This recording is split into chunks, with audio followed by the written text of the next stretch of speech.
महाराष्ट्र में विधानसभा का चुनाव संपन्न हो चुका है। राज्य में नई सरकार ने सत्ता संभाल ली है। विधायक मंत्री बन चुके हैं और विभागों का बंटवारा भी हो चुका है, लेकिन नेताओं के मन में हार जीत की कसक बाकी है। यही वजह है कि कभी हारे हुए उम्मीदवार जनता को भला बुरा कह देते हैं, तो कभी जीते हुए विधायक वोट न देने वालों पर तंज कसते नजर आते हैं। अब तो खुलेआम वोट न देने वालों को गाली देने का सिलसिला शुरू हो गया है।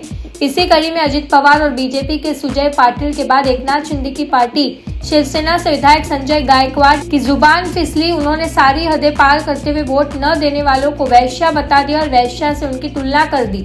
संजय गायकवाड़ ने विवादित बयान देते हुए मतदाताओं को गाली दी। गायकवाड़ अपने क्षेत्र की जनता को संबोधित करते हुए कहा, यहाँ के मतदाता 2 से 5 हजार रुपए शराब और मटन के लिए बिक गए, आपसे अच्छे तो वैश्या है। महाराष्ट्र में विधानसभा का चुनाव संपन्न हो चुका है। राज्य में नई सरकार ने सत्ता संभाल ली है। विधायक मंत्री बन चुके हैं और विभागों का बंटवारा भी हो चुका है, लेकिन नेताओं के मन में हार जीत की कसक बाकी है। यही वजह है कि कभी हारे हुए उम्मीदवार जनता को भला बुरा कह देते हैं, तो कभी जीते हुए विधायक वोट न देने वालों पर तंज कसते नजर आते हैं। अब तो खुलेआम वोट न देने वालों को गाली देने का सिलसिला शुरू हो गया है।